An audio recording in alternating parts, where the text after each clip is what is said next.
নমস্কাৰ বিয়লিৰ খবৰৰ সৈতে ষ্টুডিঅত মই পাপৰি আৰু ব্ৰেকিং নিউজ দিল্লীত প্ৰধানমন্ত্ৰীক সাক্ষাৎ কৰিছে অসমৰ মুখ্যমন্ত্ৰীয়ে প্ৰধানমন্ত্ৰীক অসমলৈ আমন্ত্ৰণ জনাইছে মুখ্যমন্ত্ৰী ডক্টৰ হিমন্ত বিশ্ব শৰ্মাই কিছু আলোকচিত্ৰ দেখুৱাইছো আমি কেইবাটাও প্ৰকল্পৰ আধাৰশিলা স্থাপনৰ লগতে মুকলি কৰিবলৈ প্ৰধানমন্ত্ৰী গৰাকীক আমন্ত্ৰণ জনাইছে কামাখ্যা কৰিডৰ প্ৰজেক্টৰ আধাৰশিলা যোৰহাটত বীৰ লাচিতৰ বৃহৎ প্ৰতিমূৰ্তি মুকলি তিনিচুকীয়া মেডিকেল কলেজ মুকলি আৰু শিৱসাগৰ মেডিকেল কলেজৰ আধাৰশিলা স্থাপনৰ কাৰ্যসূচী অংশগ্ৰহণৰ বাবে আমন্ত্ৰণ জনালে প্ৰধানমন্ত্ৰী গৰাকী সংসদ ভৱনত হোৱা সাক্ষাৎকালত 2024ত আসাম বিজনেছ সামিট আয়োজন সন্দৰ্ভত প্ৰধানমন্ত্ৰীৰ সৈতে আলোচনা কৰে অসমৰ মুখ্যমন্ত্ৰী গৰাকী আৰু তেওঁ সাক্ষাৎ কৰাৰ কিছু মুহূৰ্ত কেমেৰাত বন্দী হৈছে আমি দেখুৱাইছো প্ৰধানমন্ত্ৰী গৰাকীৰ সৈতে তেওঁ বাৰ্তালাপ কৰিছে প্ৰধানমন্ত্ৰী গৰাকীক আধাৰশিলা স্থাপনৰ বাবে আমন্ত্ৰণ জনাইছে কেইবাটাও প্ৰকল্পৰ আধাৰশিলা স্থাপনৰ বাবে আমন্ত্ৰণ জনাইছে আসাম বিজনেছ সামিটক লৈ আলোচনা কৰিছে আৰু প্ৰধানমন্ত্ৰীক অসমলৈ আমন্ত্ৰণ জনাইছে মুখ্যমন্ত্ৰী ডক্টৰ হিমন্ত বিশ্ব শৰ্মাই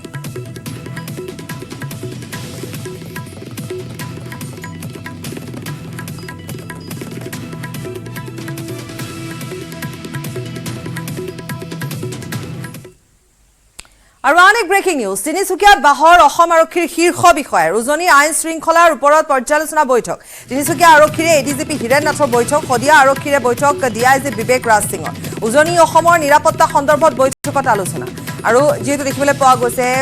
যে কেইবাটাও বিস্ফোৰণ সংঘটিত হৈছে তাৰ পূৰ্বেও বিস্ফোৰণ সংঘটিত হৈছে আৰু বিশেষভাৱে আলফা স্বাধীনে তিনিচুকীয়া শিৱসাগৰ জয়সাগৰ এই অঞ্চলসমূহকে লক্ষ্য কৰি লৈ আমি যদি চাওঁ এই বছৰটোৰ কেইবাটাও বিস্ফোৰণৰ ঘটনা সংঘটিত হৈছে আৰু আটাইবোৰ বিস্ফোৰণৰ ঘটনা স্বীকাৰো কৰিছে আলফা স্বাধীন আৰু এইবেলি যিটো বিস্ফোৰণৰ ঘটনা আজি এদিন পূৰ্বে সংঘটিত হ'ল তাত আলফা স্বাধীনে এটা কথা উল্লেখ কৰিছে যে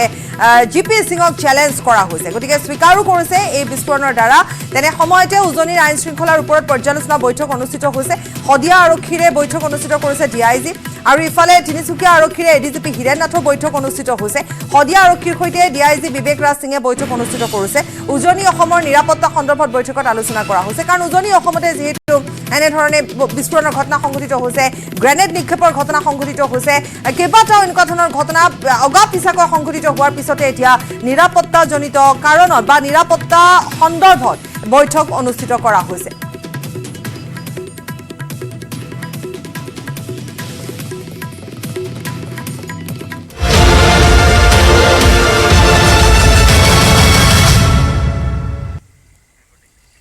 আৰু এপিএসসি কেলেংকাৰীত গ্ৰেপ্তাৰ হ'ল নন্দবাবু সিং আৰু নন্দবাবু সিঙক আদালতত হাজিৰ কৰোৱা হৈছে সহকাৰী নিয়োগ বিষয়া ৰাকেশ দাসকো আদালতত হাজিৰ কৰোৱা হৈছে নগাঁৱৰ কৰ অধীক্ষক ৱাহিদা বেগমকো আদালতত হাজিৰ কৰোৱা হৈছে দীৰ্ঘ সময় ধৰি জেৰাৰ অন্তত নন্দবাবু সিঙক গ্ৰেপ্তাৰ কৰা হৈছিল ৰাকেশ পালৰ কাৰ্যকালত এপিএসসিৰ প্ৰধান পৰীক্ষা নিয়ন্ত্ৰক আছিল নন্দবাবু সিং শনিবাৰে শিলচৰৰ পৰা নিশা আটক কৰিছিল নন্দবাবু সিঙক 2014 চনৰ প্ৰিলিমিনাৰী পৰীক্ষাৰ OMR শীট জ্বলাই দিছিল নন্দবাবুৱে নন্দবাবু সিঙক তেতিয়া কিন্তু গ্ৰেপ্তাৰ কৰা হোৱা নাছিল আৰু এতিয়া নন্দবাবু সিঙক গ্ৰেপ্তাৰ কৰা হৈছে আনকি জিঅৰিকো তেওঁ এনে ধৰণে বক্ৰপথৰে চাকৰি দিছিল এপিএসসি কেলেংকাৰীত গ্ৰেপ্তাৰ হোৱা নন্দবাবু সিঙক অৱশেষত গ্ৰেপ্তাৰ কৰি আদালতত হাজিৰ কৰা হৈছে আৰু লগতে সহকাৰী নিয়োগ বিষয়া ৰাকেশ দাস নগাঁৱৰ কৰ অধীক্ষক ৱাহিদা বেগমক যাক ডিফুৰ পৰা গ্ৰেপ্তাৰ কৰা হৈছিল সেই ৱাহিদা বেগমকো আদালতত হাজিৰ কৰোৱা হয় দীৰ্ঘ সময় ধৰি জেৰা কৰাৰ অন্তত গ্ৰেপ্তাৰ কৰা হয় নন্দবাবু সিঙক ৰাকেশ পালৰ কাৰ্যকালত পুনৰ এবাৰ তেওঁৰ কথা উল্লেখ কৰিছে যে প্ৰধান পৰীক্ষা নিয়ন্ত্ৰক আছিল নন্দবাবু সিং তেতিয়া আচলতে নন্দবাবু সিঙৰ কথা কোৱা হৈছিল আৰু OMR শীট 49,000 তেওঁ OMR শীট জ্বলাই দিছিল নন্দবাবু সিঙে কিন্তু তেতিয়া তেওঁ গ্ৰেপ্তাৰ নহল আৰু এতিয়া তেওঁ গ্ৰেপ্তাৰ হৈছে দীৰ্ঘ সময় ধৰি তেওঁক জেৰা চলোৱাৰ অন্তত গ্ৰেপ্তাৰ কৰোৱা হয় 2013 চনৰ মাৰ্চৰ পৰা 2015 চনৰ জুলাই মাহলৈ এপিএসসি প্ৰধান পৰীক্ষা নিয়ন্ত্ৰক আছিল নন্দবাবু সিং নন্দবাবু সিঙৰ বিৰুদ্ধে এপিএসসিৰ 49,000 পৰীক্ষাৰ বহি জ্বলাই দিয়াৰ অভিযোগ উত্থাপিত হৈছিল 49,000 তেওঁ পৰীক্ষা বহি জ্বলাই দিছিল OMR শীট জ্বলাই দিছিল এপিএসসিৰ অধ্যক্ষ আৰু সচিবৰ নিৰ্দেশত বহি জ্বলোৱা বুলি স্বীকাৰো কৰিছিল 2014 চনৰ প্ৰিলিমিনাৰী পৰীক্ষাৰ OMR শীট জ্বলাই দিছিল ৰাকেশ পালৰ খুহাত আছিল কিন্তু ৰহস্যজনক কাৰণত পূৰ্বৰ আৰক্ষী তদন্তত নন্দবাবু সিং গ্ৰেপ্তাৰ নহল 2023 ৰ 23 জানুৱাৰীত জেৰা কৰিছিল সুৰজিত সিং পানেছৰে 2022 আগষ্ট মাহত বিপ্লৱ শৰ্মা আয়োগে পুনৰ জেৰা চলাইছিল নন্দবাবু সিঙক উল্লেখযোগ্য যে কন্যা এপিএসসি পৰীক্ষা দিয়াৰ বাবে 2014 চনৰ 15 মেত অব্যাহতি বিচাৰি চৰকাৰলৈ পত্ৰ প্ৰেৰণ কৰিছিল নন্দবাবুৱে 16 মেত চৰকাৰে অব্যাহতি দিছিল নন্দবাবু সিঙক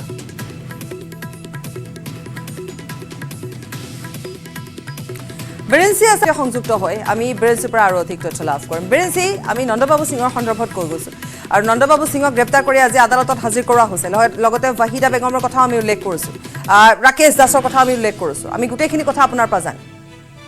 নিশ্চয় পাপৰি যে যি এপিএছচিৰ যি কেলেংকাৰী সেই কেলেংকাৰীৰ মূল আসলতে অভিযুক্ত এগৰাকী নন্দবাবু সিং যিগৰাকী আসলতে পূৰ্বতে তেওঁ গ্ৰেপ্তাৰ হ'ব লাগিছিল কিন্তু গ্ৰেপ্তাৰ হোৱাৰ পৰিৱৰ্তে গ্ৰেপ্তাৰ হোৱাৰ যি সেইখিনি সময়ত তেওঁ যেহেতু গম পাইছিল যে গ্ৰেপ্তাৰ হ'ব সেই সময়তে তেওঁ আসলতে তদন্তকাৰী বিষয়াক কৈছিল যে তেওঁ ৰাজসাক্ষী হ'ব কিন্তু পৰৱৰ্তী সময়ত কিন্তু ৰাজসাক্ষীৰ বাবে তেওঁ এপ্ৰুভ নহ'ল আদালতত আৰু পৰৱৰ্তী সময়ত তেওঁ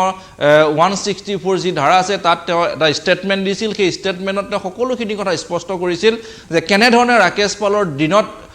বিয়াগুম কেলেংকাৰী সংঘটিত হৈছিল কোনে কাৰ পৰা কিমান কোনজন প্ৰাৰ্থীৰ পৰা কিমান টকা লৈছিল বা কোনজন প্ৰাৰ্থীয়ে কেনেদৰে নম্বৰ বহাই পাইছিল বা ক'ত কেনেদৰে কাৰ ছপাশালত কেনেকৈ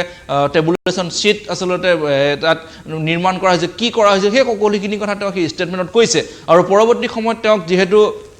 পৰহি দিনটোতে এছআইটিয়ে আটক কৰিছিল আৰু আজি দুদিনৰ যি নেৰানেপেৰা জেৰাৰ অন্তৰ আজি পুনৰ গ্ৰেপ্তাৰ কৰি আদালতত হাজিৰ কৰিছে তেওঁক পুনৰ হয়তো 5 দিনৰ আৰক্ষীৰ জিম্মাত এছআইটি জিম্মাত পাব আনহাতে যিগৰাকী ৰাকেশ দাস সহকাৰী নিয়োগ বিষয়া তেওঁ ইতিমধ্যে 11 দিনৰ এছআইটি জিম্মাত আছিল আজি তেওঁক পুনৰ আদালতত হাজিৰ কৰা হৈছে হয়তো আজি এছআইটিয়ে তেওঁক নিজৰ জিম্মাত হয়তো নিমিচাৰিব তেওঁ ন্যায়িক জিম্মালৈকে যাব আনহাতে ৱাহিদা বেগমকো যিহেতু এদিন পূৰ্বে তেওঁক আদালতত হাজিৰ কৰিছিল আৰু চিজিএম আদালত এদিনৰ বাবে ন্যায়িক জিম্মালৈ প্ৰেৰণ কৰিছিল আৰু আজি হাজিৰ কৰোৱা হৈছে হয়তো এইগৰাকী ৱাহিদা বেগমতো 5 দিনৰ আৰক্ষী জিম্মাত এছআইটিয়ে হয়তো আৰু জিম্মাত বিচাৰিব দেখা পোৱা গৈছে যিগৰাকী নন্দবাবু সিং তেওঁ যি সময়তে 39,000 বহি তেওঁ জ্বলাই দিছিল সেই সময়তে আচলতে গ্ৰেপ্তাৰ হৈ আচলতে কাৰাবাস খাটিব লাগিছিল কিন্তু তেওঁ যথেষ্ট আচলতে চতুৰ গতিকে সেই চতুৰালিৰে তেওঁ ৰাজসাক্ষী হোৱাৰ যি মন মেলিছিল সেই ক্ষেত্ৰত কিন্তু আদালতে বাধা দিলে আৰু তেওঁ সেইটো আচলতে হৈ নুঠিল আৰু দেখা গৈছিল যে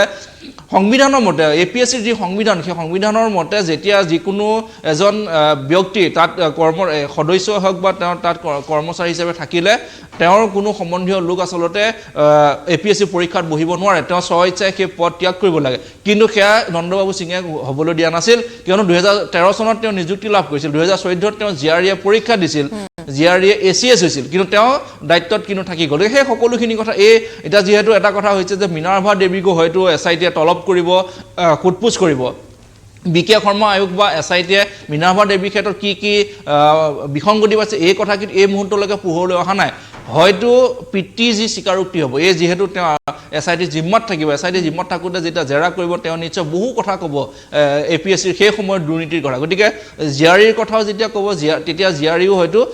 তদন্তৰ আওতালৈ আহিব তেওঁ যিহেতু এতিয়া এডিচি হিচাপে তেওঁ কৰ্মৰত হৈ আছে গতিকে সেই সকলোখিনি কথা এতিয়া আমি দৃষ্টি ৰাখিব লাগিব যে কেনেধৰণে পিতৃয়ে আচলতে সেই সময়ত ক্ষমতাৰ বলেৰে জিআৰইক এচিএছ কৰিছিল সেই সকলোখিনি কথা পোহৰলৈ আহিব লাগিব কিয়নো বহু মেধাৱী ছাত্ৰ ছাত্ৰীয়ে সেই সময়ত আচলতে পৰীক্ষাত বহিছিল কিন্তু এইসকল লোকৰ বাবে যে তেওঁলোকৰ সেই এচিএছ হোৱা বা এপিএছ হোৱাৰ সেই সপোন কিন্তু পূৰণ নহ'ল কেৱল টকাৰ বিনিময়ত এখন বজাৰ ধন্যবাদ জনাম আপোনাক আৰু নন্দবাবু সিঙৰ কথা আমি কৈছোঁ নন্দবাবু সিঙক গ্ৰেপ্তাৰ কৰি বৰ্তমান তেওঁক আদালতত হাজিৰ কৰা হৈছে গতিকে তেওঁক কিমান দিন আৰক্ষী জিম্মাত বিচৰা হ'ব সেই সন্দৰ্ভতো আমি শেহতীয়া আপডেট আমি জনাই যাম ইফালে এপিএছচি কেলেংকাৰী 3 ৰাজপত্ৰিত বিষয়াক এছআইটিয়ে মাৰাথন জেৰা চলাইছে পুৱাৰে পৰা জেৰা চলাই আছে এপিএছ অমৃত ৰাজ চৌধুৰী এপিএছ দীপাংকৰ দত্ত লহকৰ আৰু এছিএছ ধীৰাজ কুমাৰ জৈনক পুনৰবাৰ এইখিনিতে উল্লেখ কৰিছোঁ আজিও যিহেতু সমন জাৰি কৰা যি 3গৰাকী ৰাজপত্ৰিত বিষয়া এছআইটিৰ কাৰ্যালয়ত আছে এছআইটিয়ে মাৰাথন জেৰা চলাই আছে আৰু তাৰ ভিতৰত আছে এপিএছ অমৃত ৰাজ চৌধুৰী অতি সংগোপনে আহিছিল অমৃত ৰাজ চৌধুৰী এপিএছ দীপাংকৰ দত্ত লহকৰ আৰু এছিএছ ধীৰাজ কুমাৰ জৈনক আজি সোধা পোছা কৰি থকা হৈছে এছআইটিত গোপনে আহি হাজিৰ হোৱা এপিএছ অমৃত ৰাজ চৌধুৰীকো আজিৰ দিনটোত সোধা পোছা কৰি থকা হৈছে যোগ্যতা অৰ্জন কৰা নাছিল অমৃত ৰাজে অমৃত ৰাজ সন্দৰ্ভত অমৃত ৰাজ চৌধুৰীয়ে 714 নম্বৰ লাভ কৰিছিল টেবুলেশ্যন চিটত বঢ়াই তেওঁক 854 নম্বৰ দিয়া হৈছিল আৰু দিছিল ৰাকেশ পালে সমাজ তত্ত্বত লাভ কৰিছিল তেওঁ 93 নম্বৰ ৰাকেশ পালে জালিয়াতিৰে 93 নম্বৰ দিছিল 133 নম্বৰ ইতিহাসৰ 135ৰ ঠাইত তেওঁক 142 নম্বৰ বঢ়াই দিয়া হৈছিল অৰ্থাৎ তেওঁ 35ৰ ঠাইত 142 নম্বৰ পাইছিল এপিএছ পদৰ বাবে যোগ্যতা অৰ্জন কৰা নাছিলে অমৃত ৰাজে আৰু আজি অমৃত ৰাজক সোধা পোছা কৰি থকা হৈছে অমৃত ৰাজ সংগোপনে আহি এছআইটি কাৰ্যালয়ত উপস্থিত হৈছে তেওঁলৈ সমন জাৰি কৰা হৈছিল তেওঁক আজি জেৰা চলাই থকা হৈছে এছআইটি কাৰ্যালয়ত আৰু ধীৰাজ কুমাৰ জৈনো আজি আহি উপস্থিত হৈছে ইংৰাজীত 109 নম্বৰৰ ঠাইত তেওঁক 199 নম্বৰ দিয়া হৈছিলে আৰু ইমান নম্বৰ তেওঁক বহাই দিয়া হৈছিল 80 নম্বৰ সাধাৰণ বিজ্ঞানত 130 নম্বৰৰ ঠাইত তেওঁক 180 নম্বৰ দিয়া হৈছিল এগৰাকী হৈছে ধীৰাজ কুমাৰ জৈন ৰাজনীতি বিজ্ঞানত তেওঁ 40 নম্বৰ বহাই লৈছিল দিছিল ৰাকেশ পালে আৰু তেওঁকো সোধা পোছা চলাই থকা হৈছে সমাজতত্বত তেওঁ 76 নম্বৰৰ ঠাইত 126 নম্বৰ লাভ কৰে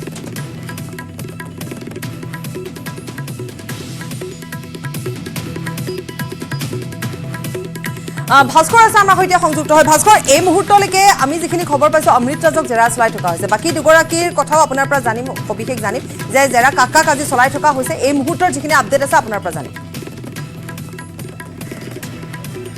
হয় নিশ্চয়কৈ যেহেতু তিনি ৰাজপত্ৰিত বিষয়াক বৰ্তমান মাৰাথান জেৰা চলাই থকা হৈছে এই SIT কাৰ্যালয়ত আৰু মই নিশ্চয়কৈ ক'ব লাগিব যেহেতু অমৃতৰাজ চৌধুৰীয়ে গোপনে আহি SIT কাৰ্যালয়ত হাজিৰ হৈছিল আৰু তেওঁক যেহেতু তলব কৰা হৈছিল বৰ্তমানে তেওঁক সোধপোছ অব্যাহত ৰাখিছে যেহেতু তেওঁ 714 নম্বৰ লাভ কৰিছিল কিন্তু তাৰ পৰিৱৰ্তে যি ৰাকেশ পাল বাহিনী আছে বা ৰাকেশ পালৰ যি সেনা আছে তেওঁলোকে তেওঁৰ নম্বৰ বঢ়াই 854 নম্বৰলৈ বৃদ্ধি কৰিছিল আৰু সেই সূত্ৰে তেওঁক তলব কৰিছিল SIT কিন্তু এটা কথা নিশ্চয়কৈ ক'ব লাগিব যি এই জালিয়াতি বা নম্বৰৰ যি জালিয়াতি বা যি তেওঁৰ টেবুল চিটত তেওঁলোকে নম্বৰ বহাইছিল সেই সকলো বিষয়াসকলক ইতিমধ্যে SIT তেওঁলোকক তলব কৰিছে আৰু তেওঁলোকক CID কাৰ্যালয়লৈ মাতি অনা হৈছে তেওঁলোকক সোধপোছ অব্যাহত ৰাখিছে কিন্তু এটা কথা নিশ্চয়কৈ ক'ব লাগিব যিহেতু আজিৰ দিনটোত তিনিগৰাকীকৈ ৰাজপত্ৰিত বিষয়া মই পুনৰবাৰ উল্লেখ কৰিছোঁ ধীৰাজ কুমাৰ জৈন অমৃতৰাজ চৌধুৰী আৰু দীপাংকৰ দত্ত লহকৰ এই তিনিগৰাকী যি ৰাজপত্ৰিত বিষয়া আছিল ৰাজপত্ৰিত বিষয়াসকলক ইতিমধ্যে জেৰা চলাই আছে আৰু এটা কথা ক'ব লাগিব যিহেতু নন্দবাবু সিঙৰ কথা এইখিনিতে নিশ্চয়কৈ ক'ব লাগিব যিহেতু নন্দবাবু সিঙে সেই সময়ৰ যি 2013 চনৰ 11 মাৰ্চত তেওঁ যি APSC তেওঁ এক মুখ্য পদত তেওঁ স্থান লাভ কৰিছিল তাৰ পিছতে তেওঁ প্ৰায় 2.5 বছৰ কাল তেওঁ এই পদত অধিষ্ঠিত আছিল তাৰ পিছতে যি কনফিডেন্সিয়েল সেল আছিল কনফিডেন্সিয়েল সেলৰ পৰা তেওঁ চাবি তেওঁৰ হাতত আছিল তাৰ পিছতে যি উকা উত্তৰ বহি আৰু প্ৰশ্নকাকত তেওঁ তাৰ পৰা উলিয়াই পৰীক্ষাৰ্থীসকলক তেওঁ প্ৰদান কৰিছিল আৰু সেই সূত্ৰে সেই উকা বহিৰ ক্ৰমিক নম্বৰ আছিল ক্ৰমিক নম্বৰসমূহ বৰ্তমান SIT যিসমূহ ক্ৰমিক নম্বৰ লাভ কৰিছে বা যিসমূহ উকা বহি লাভ কৰিছে সেই বহিৰ ক্ৰমিক নম্বৰৰ সৈতে তেওঁলোকে ইতিমধ্যে মিলাই চাইছে যে একে হয় নে নহয় যদিহে সেইবিলাক সকলো তেওঁলোকে ধৰা পেলাইছে আৰু সেই সূত্ৰে যি নন্দবাবু সিঙক ইতিমধ্যে গ্ৰেপ্তাৰ কৰি তেওঁক আদালতলৈ প্ৰেৰণ কৰিছে আদালতৰ পৰা পুনৰ তেওঁক জিম্মাত বিচাৰিছে SIT আৰু SIT জিম্মাত যদি তেওঁক কেইদিনমানৰ পুনৰ জিম্মাত দিয়া হয় পৰৱৰ্তী সময়তে তেওঁকো সোধপোছ অব্যাহত ৰাখিব SIT আৰু কথা নিশ্চয়কৈ ক'ব লাগিব যিহেতু তিনিগৰাকী ৰাজপত্ৰিত বিষয়াক বৰ্তমানে জেৰা চলাই থকা হৈছে তিনিগৰাকী ৰাজপত্ৰিত বিষয়াক যে জেৰা চলাই থকা হৈছে তেওঁলোকক জেৰাৰ অন্তত গ্ৰেপ্তাৰ হ'ব নে নহ'ব তেনেকুৱা কিবা খবৰ আপোনাৰ হাতত আহিছে নেকি হয় নিশ্চয়কৈ ক'ব লাগিব যেহেতু তিনিগৰাকী ৰাজপত্ৰিত বিষয়া বৰ্তমান প্ৰশ্নৰ মুখামুখি হৈছে SITৰ সৈতে আৰু SIT যেহেতু তেওঁলোকক তীক্ষ্ণ প্ৰশ্নবান তেওঁলোকক কৰিছে যে তেওঁলোকে কেনেধৰণৰ এইসমূহ তেওঁলোকে চাকৰি লৈছিল বা তেওঁলোকৰ যিহেতু যি নম্বৰ লিষ্ট আছিল বা শ্বৰ্ট লিষ্ট আছিল সেই চিটসমূহত তেওঁলোকে নাম্বাৰসমূহ বহুৱাৰ ইতিমধ্যে তেওঁলোকে অভিযোগ ইতিমধ্যে লাভ কৰিছে এই মুহূৰ্তৰ যিখিনি আপডেট আপুনি জনালে যে তিনিওগৰাকীকে সোধা পোছা চলাই থকা হৈছে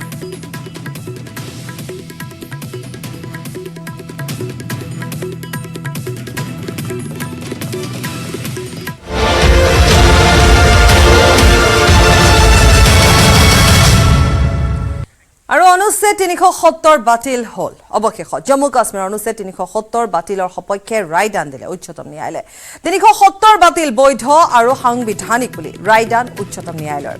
কেন্দ্ৰীয় চৰকাৰলৈ বৃহৎ সকাহ দেশৰ সৰ্বোচ্চ ন্যায়ালয়ৰ জম্মু কাশ্মীৰৰ দ্বিখণ্ডিতকৰণক বৈধতা উচ্চতম ন্যায়ালয়ৰ জম্মু কাশ্মীৰ পুনৰ গঠন আইন 2019 বাহাল ৰাখিলে উচ্চতম ন্যায়ালয়ে জম্মু কাশ্মীৰ আৰু লাডাখক দুভাগ কৰিছিল কেন্দ্ৰীয় চৰকাৰে লাডাখক কেন্দ্ৰীয় শাসিত অঞ্চলৰূপে ৰখাৰ সপক্ষে উচ্চতম ন্যায়ালয় 2024 ছেপ্টেম্বৰৰ ভিতৰত নিৰ্বাচন অনুষ্ঠিত কৰিব লাগিব বুলি ইতিমধ্যে জনোৱা হৈছে ৰাষ্ট্ৰপতি শাসনৰ জাৰিক প্ৰত্যাহ্বান জনাব নোৱাৰি বুলি আজি উচ্চতম ন্যায়ালয়ে জানিবলৈ দিছে বা জনাইছে ৰাষ্ট্ৰপতিয়ে 370 অনুচ্ছেদ বাতিল কৰিব পাৰে এইখিনি তথ্য আজি যি ধৰণৰ বিচাৰপীঠে যি সিদ্ধান্ত বা যি ৰায় দিয়া হ'ল উচ্চতম ন্যায়ালয়ৰ সেই ৰায় অনুযায়ী এইখিনি তথ্য যে 370 প্ৰত্যাহাৰ ৰাষ্ট্ৰপতিৰ উদ্দেশ্য প্ৰণোদিত নাছিল শীঘ্ৰে জম্মু কাশ্মীৰক ৰাজ্যৰ মৰ্যাদা দিব লাগিব আৰু তিনিটা পৃথক ৰায় আটাইকেইটাতে সৰ্বসন্মত ৰায় অনুচ্ছেদ 370 অস্থায়ী ব্যৱস্থা জম্মু কাশ্মীৰৰ সাৰ্বভৌমত্ব নাছিল জম্মু কাশ্মীৰত ভাৰতীয় সংবিধানহে বলবৎ হ'ব জম্মু কাশ্মীৰৰ সংবিধান ভাৰতীয় সংবিধানৰ অধীনহে সংবিধান সভাৰ পৰামৰ্শ ৰাষ্ট্ৰপতিৰ ওপৰত নাথাকে সংবিধান সভাও এক অস্থায়ী ব্যৱস্থাহে অৰ্থাৎ ৰাষ্ট্ৰপতিয়ে অনুচ্ছেদ 370 বাতিল কৰিব পাৰে।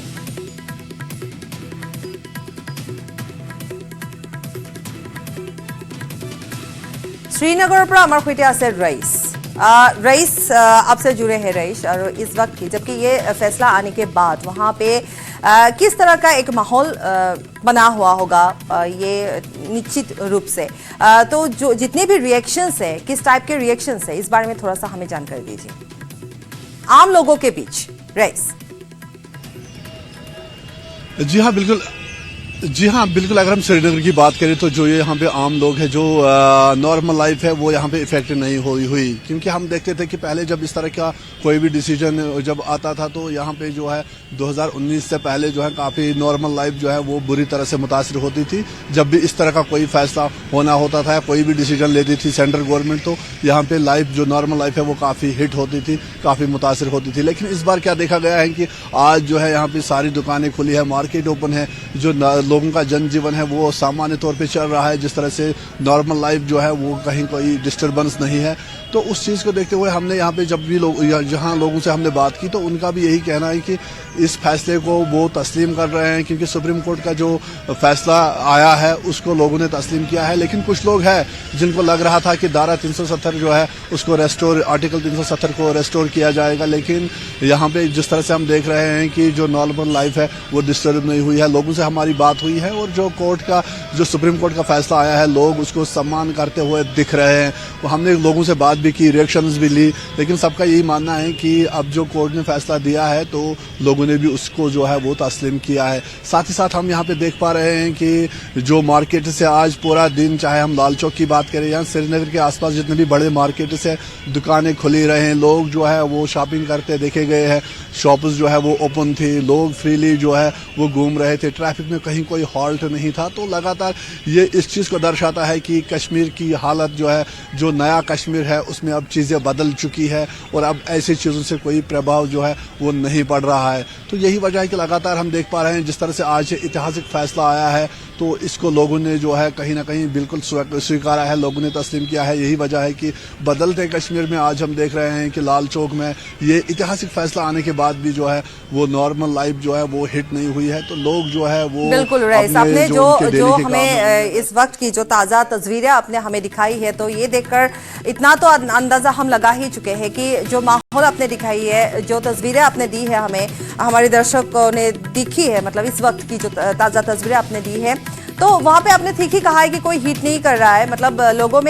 में जो नए कश्मीर की जितने भी, मतलब एक होता है ना कि एक नया कश्मीर होगा, वो नहीं होगा जो पिछले टाइम पे होता था। तो इस वक्त बहुत सारे चुनौती है, बहुत सारे लोगों की इसमें आशाएं हैं और बहुत सारे ऐसे दिशा है जो कि आने वाले दिनों में इसके ऊपर डेवलपमेंट की बहुत बड़ी मतलब गुंजाइश होगी, है ना रईस? जी हाँ बिल्कुल, जिस तरह से यहाँ पे लोग जो है वो यही मान रहे हैं कि अब जो डेवलपमेंट के काम है, जो विकास के कार्य है उनमें तेज़ी आएगी। और जिस तरह से हमने देखा कि श्रीनगर की स्मार्ट सिटी की अगर हम बात करें या शहर के आसपास की अगर हम बात करें तो डेवलपमेंटल प्रोजेक्ट जो है वो ऑन गोइंग है, उन पे काम हो रहा है। इसके साथ साथ जो यहाँ पे पोलो व्यू मार्केट है उसको रीडेवलप किया गया है, लाल चौक को नए से डिज़ाइन किया गया है। तो तमाम तरह की जो हम यहाँ पे देख रहे हैं गवर्नमेंट की ओर से जो एफर्ट्स हो रहे हैं डेवलपमेंट के, वो भी लोगों ने देखे हैं यहाँ पे। और खास तौर पे जिस तरह से हम अभी यहाँ अगर हम कश्मीर की बात करें तो जिस तरह से डेवलपमेंट के कार्य हुए हैं, लेकिन लोगों के सपने भी हैं। अब लोग उम्मीद कर रहे हैं कि आगे आने वाले दिनों में जो उनके ख्वाब है, जो ड्रीम्स है, वो पूरे होंगे। और इसके साथ साथ अब यहाँ पे जम्मू कश्मीर को स्टेटहुड भी वापस मिलेगा और साथ ही साथ अब इलेक्शन भी यहाँ होंगे। तो कहीं ना कहीं बहुत सारे सपने हैं जो लोगों के जो इससे जुड़े हुए हैं। और साथ ही साथ लोग ये मान रहे हैं कि आने वाले दिनों में और खुशहाली होगी और जो विकास के कार्य है उनमें तेजी जो है। और एक बात ये जानना चाहेंगे कि रईस, आपने हमें शहर के जो तस्वीरें हैं वो आपने हमें दिखाया, हमें और एक जानना है मतलब कि जितने भी ऐसे जगह है जो रूरल एरिया है वहाँ पे किस तरह की एक इस फैसले के बाद वहाँ के रिएक्शन, प्रतिक्रिया क्या हो सकता है और जो दहशत की जिंदगी लोग जी रहे हैं उससे वो लोग उभर पाएंगे इस फैसले से मानसिक तौर पर रईस?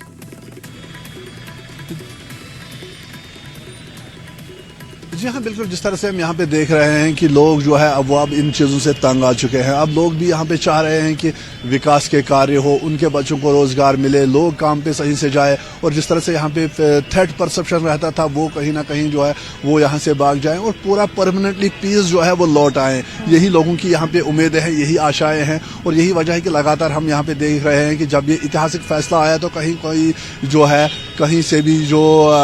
डिस्टर्बेंस की अगर हम कहें तो कहीं से कोई डिस्टर्बेंस के वाकयात जो है वो सामने नहीं आए। लोगों ने इसको स्वीकारा है और लोग अब तंग आ चुके हैं। लोग चाह रहे हैं कि उनको जो है अपने वो 2 वक्त की रोटी अच्छे से कमा सके, उनको उनके बच्चों को जो है वो अच्छा फ्यूचर मिले। इसके साथ साथ यहाँ पे ये भी लोग दुआ कर रहे हैं कि जो पीस है वो अब परमानेंटली यहाँ पे लौट आए, क्योंकि अगर हम बात करें 2019 से पहले जिस तरह के यहाँ पे हालात थे तो अक्सर हम हड़ताल देखते थे, स्टोन पेल्टिंग होती थी, घर से बाहर निकलते थे तो डर लगा रहता था। तो वो चीज़ों से लोग अब पार पाना चाह रहे हैं। यही वजह है कि लोग अब उम्मीद कर रहे हैं कि अब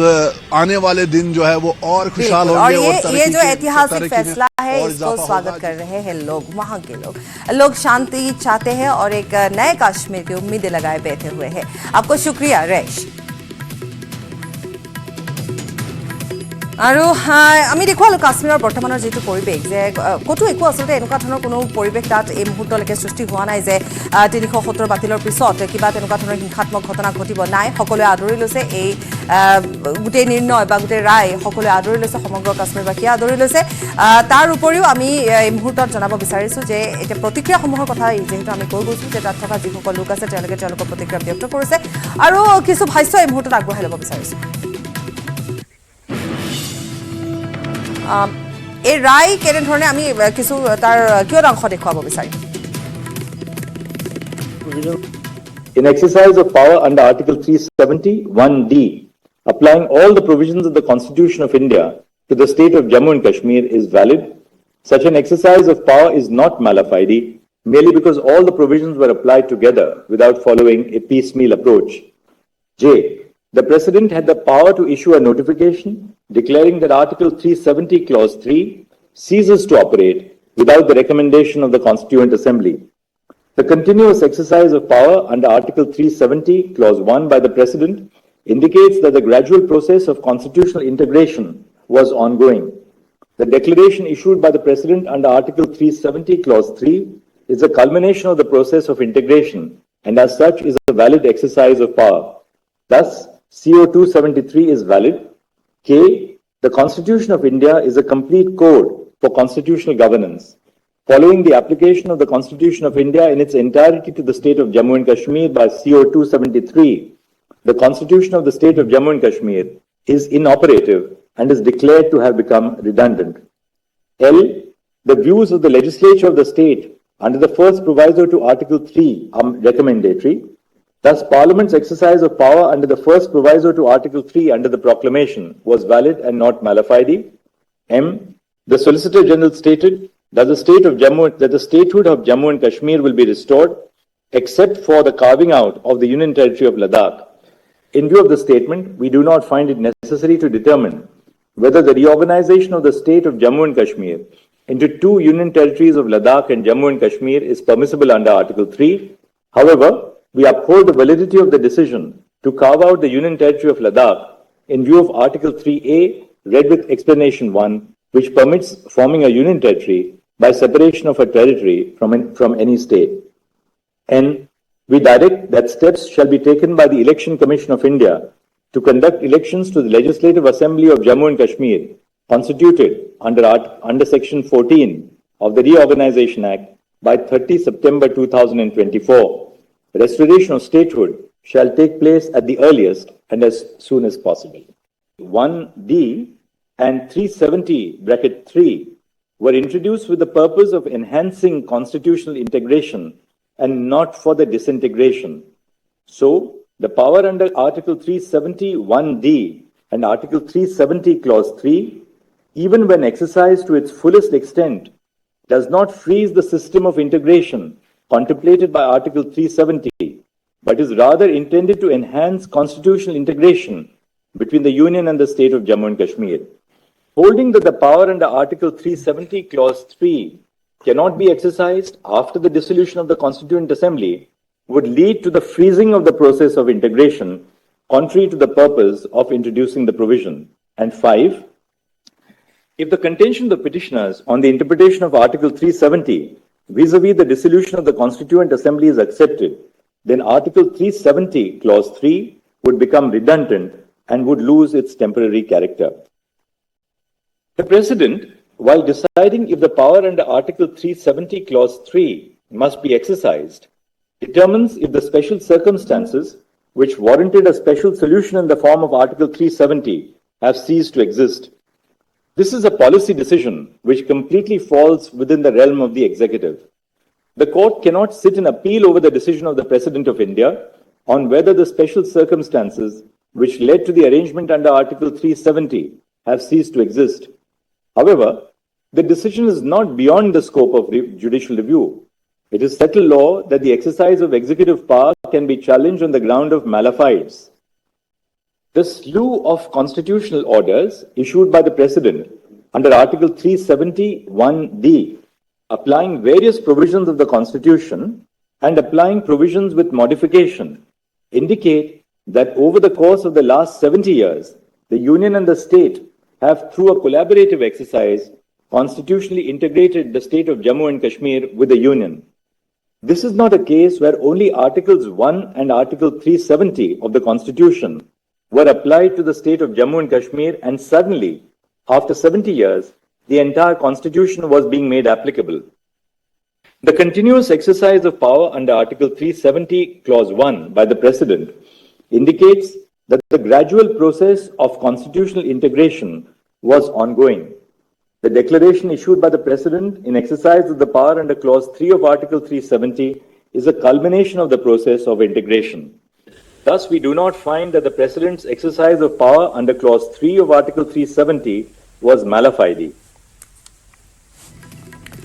আৰু উচ্চতম ন্যায়ালয়ৰ ৰায়ৰ পিছতে প্ৰধানমন্ত্ৰী নৰেন্দ্ৰ মোদীৰ টুইট উচ্চতম ন্যায়ালয়ৰ ৰায়ক ঐতিহাসিক আখ্যা মোদী জম্মু কাশ্মীৰৰ ভাতৃ ভগ্নীৰ ঐক্য আৰু প্ৰগতিৰ ৰায় আখ্যা আমি জম্মু কাশ্মীৰ আৰু লাডাখবাসীৰ সপোন পূৰাবলৈ সংকল্পবদ্ধ অনুচ্ছেদ 370 ভুক্তভোগী প্ৰতিগৰাকী উন্নয়নৰ ফল পাব বুলি মন্তব্য কৰে মোদীয়ে উচ্চতম ন্যায়ালয়ৰ এই ৰায় উজ্জ্বল ভৱিষ্যতৰ প্ৰতিশ্ৰুতি আৰু এই ৰায়ক অধিক শক্তিশালী আৰু এক ভাৰত নিৰ্মাণৰ দলিল আখ্যা প্ৰধানমন্ত্ৰীগৰাকী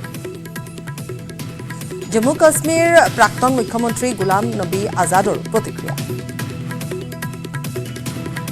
बहुत निराश ये हमारी रीजन के लिए एक हिस्टोरिकल चीज़ थी हमारे जज्बात जम्मू कश्मीर के लोगों से इससे जुड़े थे चाहे वो 370 हो या 35A हो जिस 35A को महाराजा हरि सिंह ने 1925, 1927 और 1928 में बनाया था कि बाहर वाला न नौकरी कर सकता न बाहर वाला ज़मीन खरीद सकता और जब हमारा आईन बना तो 35A की शक्ल में उस महाराजे को फैसले को आगे बढ़ाया था तो आज वो भी ख़त्म हो गया दोनों चीज़ें ख़त्म इससे हमारी स्टेट की इकानमी को बहुत नुकसान होगा ज़मीनें महंगी हो जाएंगी पूरे हिंदुस्तान के लोग जम्मू और श्रीनगर आएंगे हमारी महदूद हमारी यहाँ कोई बड़ी इंडस्ट्रियाँ नहीं है कि जिसमें हज़ारों या लाखों लोग काम करें हमारी सबसे बड़ी इंडस्ट्री है टूरिज़्म और वो लिमिटेड लोगों के लिए है हमारी सबसे बड़ी इंडस्ट्री जम्मू कश्मीर की है नौकरी सरकारी नौकरी और उसमें भी अब और बहुत कम नौकरियाँ होती ज़ाहिर स्टेट बहुत छोटी है अब उसमें पूरे मुल्क के 130 करोड़ जो आबादी हमारे में वो अप्लाई कर सकते हैं हर महकमे के लिए तो हमारे जो नौजवान बच्चे हैं या बच्चे हैं पढ़ी लिखी वो और बेकारी हमारी बढ़ेगी कई गुना और ज़्यादा बढ़े तो ये तमाम चीज़ें जब रखी गई थी आर्टिकल 370 में 35A में 35A में इन तमाम चीज़ों को नज़र में रखा गया था कि एक बॉर्डर स्टेट है एक तरफ से चाइना है दूसरी तरफ से पाकिस्तान है और कोई यहाँ ज़रिया आमदनी नहीं है कोई खदाने नहीं है बड़े कोयले की खदानें या दूसरी खदानें तो ये चीज़ें आर्टिकल 370 35A रखना चाहिए ताकि इनको तमाम लाज़िमात मिले নিৰাশ গোলাম নবী আজাদ কিন্তু তাৰ বিপৰীতে এই ছবি আমি দেখুৱাইছোঁ য'ত উৎফুল্লিত হৈ পৰিছে সকলো উৎফুল্লিত হৈ পৰিছে কাশ্মীৰবাসী ৰাইজ আৰু 370 বাতিল হোৱাৰ পিছত 370 বাতিল হোৱাৰ পিছত অনুচ্ছেদক লৈ যি ৰায়দান কৰা হ'ল উচ্চতম ন্যায়ালয়ৰ যি ৰায়দান কৰা হ'ল সংবিধান 370ক লৈ তিনিটা পৃথক ৰায় আটাইকেইটা সৰ্বসন্মত ৰায় আৰু তাৰ পিছতে এয়া হৈছে প্ৰতিক্ৰিয়া এয়া উৎফুল্লিত হৈ পৰিছে সকলো ভাৰত মাতা কি যে এনেধৰণে ধ্বনি দিছে সকলো ঢোল নাগাৰালৈ তেওঁলোকে নৃত্য গীতত মগন হৈ পৰিছে